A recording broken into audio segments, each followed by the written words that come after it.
Good day, everybody. Welcome back to the Dirty Pat Walsh channel here on YouTube with me, your host, Dirty Pat Walsh. Um, okay, so I had to go buy some Canadian dip, even though I vowed never to again. Uh, I had to because I was going nuts. Now let me show you. Now this is the first can. I've had to buy 2 cans so far.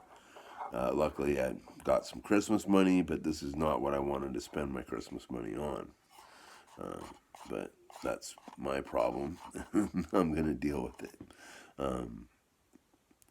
So, yeah, this is, I bought a can of Copenhagen long cut. And I bought this. Now, I can't, these date codes on the back, like, I don't know, like, I can't read that. What's that? Made in 2020 or something? I don't know. They promised me they bought it within the last 2 weeks.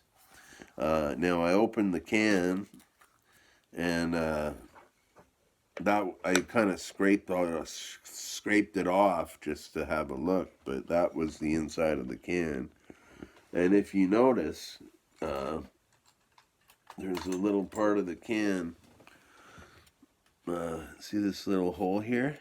I thought maybe that was a hole in the, like maybe the lid was clear or something, but no, this is like you can hang that puppy. So the rust had rusted right through the can lid.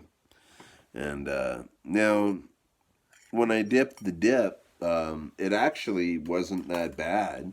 Like it was on the dry side, but it didn't taste rusty or anything. And all the stuff that was stuck to the rust, I didn't dip. I pulled it off for this, but anyhow, I went and bought this can of School Straight today because I need more dip, which is fucking stupid.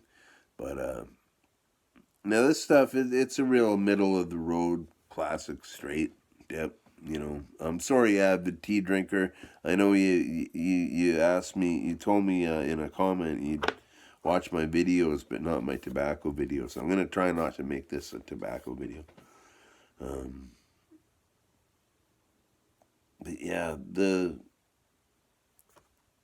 it was weird when I was in the store. I was wearing it's cold out here, you know. I'm like in an overcoat and a scarf. I got a mask on. My face is totally covered. I'm wearing a beanie. It's like right down to here. Like all you can see of my face is like that. You know what I mean? And somebody stepped into line after me and at the store, kind of abruptly and kind of close to me. So I just turned to see who was there, and there was this woman who was obviously fucking completely tweaked out. And so I just looked at her and went back to paying the guy, and she started ripping into me about giving her a rude look, and I was like, "Are you talking to me?" And she's like, "Yeah, you're looking at me like really rude." And I was like, "What are you talking about?" Like, you know, I looked at her. Uh, I looked at her. You couldn't even see my face, you know, and it was bizarre. But that's the way it goes sometimes. Um, but yeah, anyhow, this Skull Straight's a lot better than the Copenhagen that I had recently. What a way! What a way! What, it's so ridiculous, people. Um, yeah, I started talking about my Honer 36, or no, my Honer Chromatic 64 yesterday. Now, what I forgot to mention is I ordered one uh, off of eBay thanks to your generous PayPal donations. I used the last of what's in my account, and I found one of these. It's an old one. It has a wood body. Um, the description, like the seller was a reputable seller, all the good stuff, you know, high reviews. Um, They said that it was in working order. It sounded fine. All it needed was a bit of love and care because it was obviously well loved and well used. The button off the slide is missing. That's not a big deal. For me, I don't use the slide much, but I can replace the button, no problem.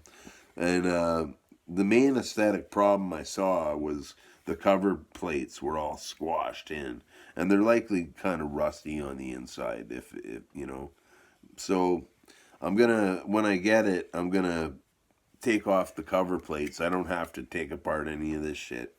I'm not gonna even do that at all. Take off the cover plates and maybe swap them out. I'm gonna clean up the reed plates. Hopefully, none of the reeds will need tuning. If they do, luckily I know how to do. I do know how to do that. I'm not very good practice of it, but I do know how to do it. So I'm gonna see if I can rebuild my '64 Chromatica and never ever mess it up again. So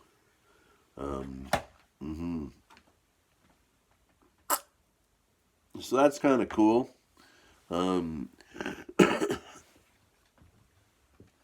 Kind of a thing that's been on the back burner for a while, and it just was brought to my attention again. Is I'm going to be doing a collaboration album with a fella named Daniel McClure. I know him from a Facebook group I'm in called the Underground Gathering. It's where low, lo-fi musicians pretty much get together and show off the original stuff and network and all that, and that's really cool. It's a really cool and useful group, and this guy reached out to me months ago now, and like long before the holidays, and so I told him after all the holidays were maybe not months ago, maybe like a month, maybe a month and a half ago, 2 months ago. I don't know. I told him after in the new year I'd start working on these songs. They're basically just a bunch of bed tracks, and I just have to sing and maybe play harmonica over top of them. And the tricky thing is trying to figure out how to record it. You know, I guess I could try to pay Tyler some money to help me do it. But I really don't want to sink any money into this project. I kind of have a hackneyed plan using my iPhone and both that and my tablet to kind of work it out somehow. But we'll see how it goes. It could be a mess. So yeah, I guess I'm gonna start writing lyrics for that. Yeah, I was reminded of it when I was sitting writing lyrics this morning. That's often one of the things I do in the morning is I just sit. I have my little oh, here it is. My little book with the blue jay on it, and this is full of song lyrics from the last couple of years and stuff like that. And yeah, I was sitting writing lyrics this morning, and I was reminded of that project. So I'm gonna start working on that. But what else is there to say? Yeah, thank you for your comments, avid tea drinker. If you do watch this video, even though I know I'm dipping in it and stuff, it's not really a tobacco review video. It's just I talked a little bit about it. Thank you Ryan Kirky for being so giving me that little oomph, you know. Yeah, you're very encouraging, and I appreciate that. Shout out to Bone Daddy, as he's awesome. He commented on my the song I put up yesterday, and I was thinking of him when I did that song. So it's just a thing, you know. And yeah, thanks to Splodge FPV for commenting on this old microphone that I did a review of a year ago. I don't think Dan's making it anymore. It's this little thing called like a little yellow mini yellow jacket, and the guy was like, "Oh, this is perfect. I'm just starting to play harp, and I want something electric, you know."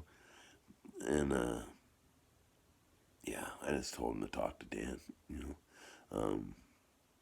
So yeah, thank you. It's thanks for all those comments. It's funny the splodge. Back in the '80s, I listened to a punk rock band called Splodge Nessabounds. They had a big hit in the punk rock scene called two pints of lager and a bag of crisps, and Splodge was this one of the guys' names. I don't know what the other fella's name was.